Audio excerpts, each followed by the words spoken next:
ओम विघ्नेश्वराय नमः। संक्षिप्त नारद पुराण अध्याय 20 मासोपवास व्रत की विधि और महिमा। श्री सनक जी कहते हैं, नारद जी, अब मैं मासोपवास नामक दूसरे श्रेष्ठ व्रत का वर्णन करूंगा। एकाग्रचित होकर सुनो। वह सब पापों को हर लेने वाला, पवित्र तथा सब लोगों का उपकार करने वाला है। विप्रवर, आषाढ़, श्रावण, भादो अथवा अश्विन मास में इस व्रत को करना चाहिए। इनमें से किसी एक मास के शुक्ल पक्ष में जितेंद्रिय पुरुष पंचगव्य पिए और भगवान विष्णु के समीप शयन करें।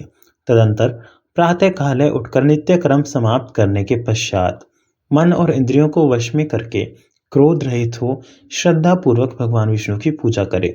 विद्वानों के साथ भगवान विष्णु का यथोचित पूजन करके स्वस्ति वाचन पूर्वक यह संकल्प करे, मास में कम निराहारो राध्य प्रभृति केशव मासान्ते पारणम कुर्वे देवदेव त्वागया तपोरूप नमस्तुभ्यं तपसाम फलदायक ममाभीष्ट फलम देहि सर्वविघ्नान निवारय। देवदेव केशव, आज से 1 मास तक मैं निराहार रहकर मास के अंत में आपकी आज्ञा से पारण करूंगा। प्रभु, आप तपस्या रूप है और तपस्या के फल देने वाले हैं। आपको नमस्कार है। आप मुझे अभिष्ट फल दें और मेरे संपूर्ण विघ्नों का निवारण करें।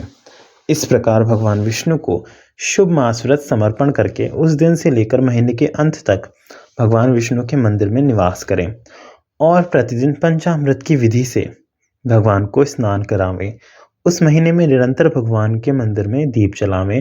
नित्य प्रति अपामार्ग उगा चिरचिरा की दातून करें और भगवान नारायण के चिंतन में रत हो विधि पूर्वक स्नान करें।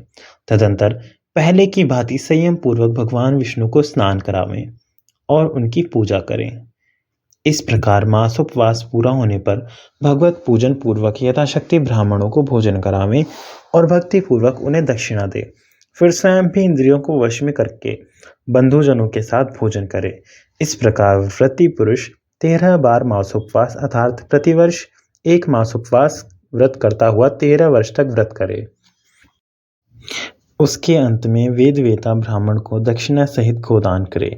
12 ब्राह्मणों को विधि पूर्वक भोजन करावें और अपनी शक्ति के अनुसार उन्हें वस्त्र, आभूषण तथा दक्षिणा दें। इस प्रकार जो मनुष्य इंद्रिय संयम पूर्वक 13 पराग पूर्ण कर ले वह परमानंद पद को प्राप्त होता है, जहां जाकर कोई शोक नहीं करता। मासोपवास व्रत में लगे हुए, गंगा स्नान में तत्पर तथा धर्म मार्ग का उपदेश करने वाले मनुष्य निसंदेह मुक्त ही हैं। विधवा स्त्रियों, सन्यासियों, ब्रह्मचारियों और विशेषतः वानप्रस्थियों को यह मासोपवास व्रत करना चाहिए।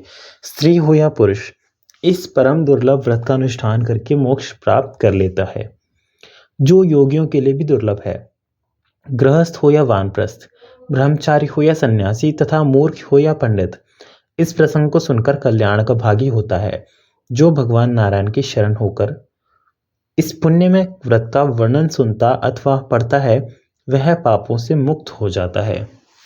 ओम नमः शिवाय।